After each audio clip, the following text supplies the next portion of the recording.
Students exercise 9.1 का हम 10th सम करने जा रहे हैं, जो कि बहुत ही आसान सम है, बहुत ही प्यारा सम है।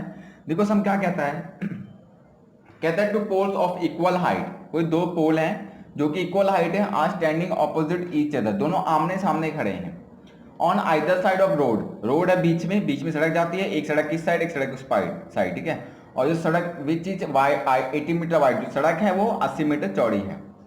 From a point between them on the ground, angle of elevation of top of poles are 60 degree and 30 degree respectively. Find the height of poles and distance of poles from the poles. ठीक है, distance of point from the poles. क्या था सम? बहुत ही आसान था। कहते दो pole हैं, एक पोल ये रहा, एक पोल ये रहा, दोनों आमने सामने हैं। बीच में सड़क जाती है, ऐसे बीच में सड़क जाती है, एक पोल रहा, एक पोल ले रहा, दोनों के पोल की जो हाइट है वो बराबर है, ठीक है। अब एक पोल को देखते हो इसके फुट से, अगर इसको देखते हो नहीं, ये क्या कहता है, कहता है ये रोड है, रोड का एक पॉइंट कंसीडर कर लेते हैं, ये वाला पॉइंट, ठीक है। ये पॉइंट हमने मान लिया। अब इस पॉइंट से जब इस टावर को देखते हो, इस पॉइंट से जब इस टावर को देखते हो, ठीक है, तब जब इस पॉइंट से इस टावर को देखते हो, जो एंगल बनता है आपके पास 60 डिग्री का बनता है। इस पॉइंट से इसको देखते हो तो एंगल बनता है आपके पास 30 डिग्री का बनता है। इतनी बात क्लियर है? ये सम कहता है। फिर से समझो, दो पोल हैं, इक्वल साइड के हैं, इक्वल हाइट के हैं, बीच में सड़क जाती है, एक पोल सड़क के उस पार, एक पोल सड़क के इस पार, ठीक है। और जो सड़क की चौड़ाई दे रखी है हमारे पास कितनी, पूरी सड़क की चौड़ाई 80 मीटर दे रखी है, 80 मीटर वाइड है, ठीक है। उसके बाद सड़क के बीच में एक पॉइंट कोई भी कंसीडर कर लिया। अब एक पोल को देखते हो तो एंगल 30 डिग्री बनाता है, जब दूसरे उसी पॉइंट से जब दूसरे पोल को देखते हो तो एंगल 60 डिग्री बनाता है, ठीक है। उसके बाद बोलता है इस पोल की हाइट बताओ। अब बताओ कि ये पोल से इस पॉइंट की दूरी कितनी है, ठीक है। तो चलो पहले इसको पॉइंट दे देते हैं, ए, ये पॉइंट को देते हैं बी, ये सी, ये डी और ये ई मान लिया हमने, पॉइंट दे दिया, ठीक है। अब देखो क्या है आपके पास, सिंपली इस लाइन को मैं यहाँ पे एलैबोरेट कर देता हूँ थोड़ा सा, ठीक है, समझाने के लिए।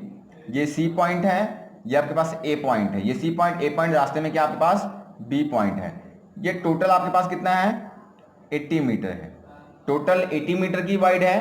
तो इसको अगर मैं एक्स मान लेता हूँ, इसको मैं अगर एक्स मान लेता हूँ, तो ये वाली दूरी कितनी होगी, ये वाली दूरी बताओ कितनी होगी, 80 माइनस एक्स हो जाएगी।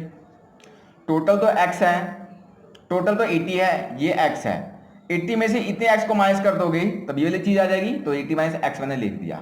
समझ में आ गया आप लोगों को? साइड डिस्टेंस की कैलकुलेशन पता लगी। अब सोल्यूशन करते हैं, चलो अब सोल्यूशन करते हैं। सिंपली जो चीज दे रखी है पहले वो हम लिख लेते हैं, ठीक है। तो हमें दे रखी क्या, ए सी हमारे पास कितना है, 80 मीटर है, जो ये सी ए मतलब ए सी जो है हमारे पास 80 मीटर है, कॉमा सी बी मैंने क्या माना है आपके पास एक्स मीटर, और ए बी आपके पास क्या माना गया है, 80 माइनस एक्स माना गया है। इतनी बात तो क्लियर है, ठीक है। अब इसके बाद दो ट्राइंगल बन रहे हैं, इन ट्राइंगल, एक ट्राइंगल को बना देते हैं हम लोग क्या, बी सी डी, क्या बनाते हैं, बी सी डी। जो बी सी डी है इसमें जो एंगल आपके पास बी है, जो एंगल आपके पास बी है वो कितना है आपके पास, 60 डिग्री का है। इतनी बात क्लियर है। उसके बाद बेटा देखो, एंगल जो दूसरे ट्राइंगल में, in triangle A B E, क्या है, ए बी ई, इसमें जो एंगल आपके पास बी बन रहा है वो कितना बन रहा है, 30 डिग्री, ठीक है। ये बात तो अच्छे से क्लियर है आपको, ओके। अब क्या करते हैं, सिंपली एक ट्राइंगल को लेते हैं, पहले कोई भी ट्राइंगल ले लो आप, ठीक है, किसी भी ट्राइंगल से हम लोग सम प्रूव करते हैं। तो पहले ट्राइंगल में लेता हूं क्या आपके पास, ट्राइंगल बी सी डी, ये वाला ट्राइंगल लेता हूं पहले बी सी डी, ठीक है। इसमें लगाते हैं ट्रिग्नोमेट्रिक रेशो, ट्रिग्नोमेट्रिक रेशो लगाते हैं सिंपली। जैसे मैंने लगा दिया, मान लो सी डी, ये C D over B C या सी बी कुछ भी लिख लो आप, ठीक है। ये वाली सी बी और ये आगे सी डी, इतनी बात क्लियर है, ओके। अगर आप बच्चे ध्यान से देखो, जो ये सी डी है ये एंगल के सामने है, मतलब क्या है, परपेंडिकुलर। जो एंगल के सामने वाली लाइन होगी उसको कहते हैं परपेंडिकुलर, तो ये परपेंडिकुलर होगी सी डी, ठीक है। और बी सी, ये जो BC है जिस पे एंगल है उसको कहते हैं बेस। तो ये क्या हो गया हमारे पास, बेस। परपेंडिकुलर अपॉन बेस बन गया यहाँ पे। तो पंडित बद्री प्रसाद हर हर बोले, तो ये होता साइन, ये होता कोस, ये होता ten. P over B, P over B क्या बन गया आपके पास, टेन। P ओवर B यहाँ पे देखो क्या लिखा हमने, टेन थीटा। ठीक है, तो P ओवर B क्या बन गया, टेन थीटा। इतनी बात समझ में आती है, वेल डन। अब देखो टेन थीटा, अब CD की वैल्यू बताओ कितनी रखी है हमारे पास। CD हमारे पास कुछ नहीं है, इसको मैं y मान लेता हूं। अगर ये y है तो ये भी कितना होगा y, क्योंकि दोनों क्या है, बराबर हैं। तो CD मैंने क्या माना, y। BC, ठीक है, BC मतलब BC कितना हमारे पास, ये वाली चीज BC कितनी हमारे पास, BC x मानी हमने। देखो CB मतलब BC x माना है, मतलब ये क्या है हमारे पास, BC x equal to tan theta, equal to tan theta. इतनी बात समझ में आती है। चलो टेन थीटा, थीटा कितना हमारे पास इस केस में 60 डिग्री है। कितना है, 60 डिग्री। तो यहाँ पे थीटा कितना है अपने पास, 60 डिग्री है। फिल कर दिया। अब टेन 60 डिग्री की वैल्यू देखो कितनी है, टेन 60 डिग्री की वैल्यू होती है अंडर रूट 3। देखो ये 60 डिग्री, ये टेन 60 डिग्री की वैल्यू कितनी है हमारे पास, अंडर रूट 3। पुट कर देते हैं, y over x equal to under root 3। तो y की वैल्यू हमारे पास कितनी आ गई, x अंडर रूट 3। ये हमारे पास यहाँ पे y की वैल्यू आ गई। ठीक है, अब क्या करते हैं, सिंपली दूसरा सम सॉल्व करते हैं, मतलब इसी का दूसरा ट्राइंगल के लेकर। ठीक है, तो ट्राइंगल इस बार लेते हैं कौन सा, इन ट्राइंगल ABE। ठीक है, क्या ट्राइंगल लेंगे, ट्राइंगल ABE। इसमें भी क्या लगाते हैं, ट्रिग्नोमेट्रिक रेशियो लगा देते हैं। चलो ट्रिग्नोमेट्रिक रेशियो लगा दिया ABE में, ABE में ट्रिग्नोमेट्रिक रेशियो लगा देते हैं। तो सिंपली क्या लिखेंगे, AE ओवर BA, या फिर AB लिख दो आप। ठीक है, जो आपको लिखना है। तो बच्चों आप ध्यान से देखो, यहाँ पे जो AE है वो एंगल के सामने है, मतलब परपेंडिकुलर। अब जो AB है वो क्या है, नीचे, मतलब बेस जिस पे एंगल बना हुआ है। तो P over B, P over B, P over B क्या होता है, टेन थीटा। किसके बराबर आ गया, ये टेन थीटा के बराबर आ गया। इतनी बात समझ में आ गई।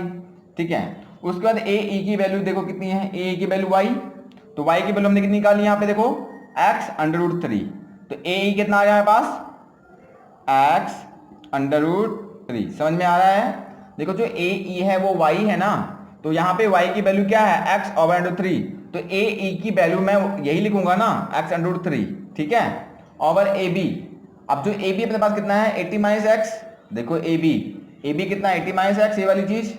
ये आ गया हमारे पास कितना, 80 minus x equal to tan 30 degree कितना होता है, टेन 30 डिग्री। देखो टेन 30 डिग्री होती है 1 बाय अंडर रूट 3।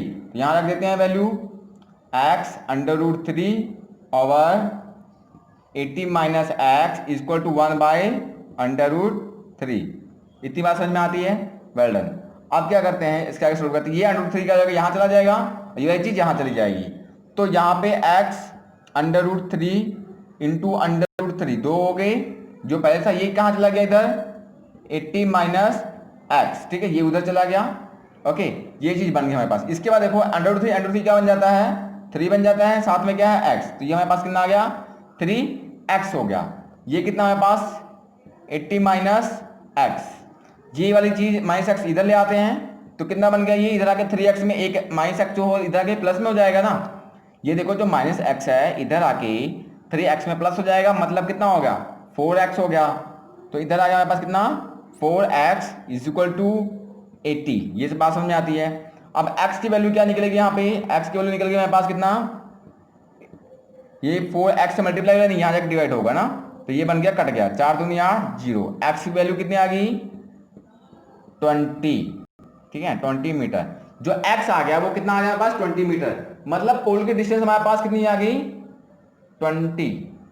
जो x की वैल्यू थी कितनी आ गई, 20 मीटर। तो आप आंसर में क्या लिखोगे, आंसर दो पूछे गए हैं, एक पूछा distance of point from the pole कितना हमारे पास, 20। तो सिंपली आंसर लिखते हैं, यहाँ पे आंसर नंबर 1 लिखते हैं पहले, डिस्टेंस ऑफ द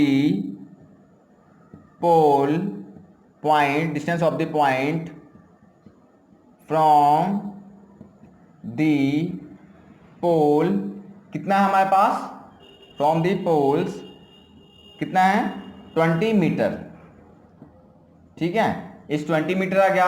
उसके बाद बच्चा हमें बताना इसकी हाइट कितनी है, ठीक है, इसकी हाइट कितनी है, सिंपली इसकी हाइट बतानी है। सेकंड देखो HEIGHT, हाइट ऑफ पोल।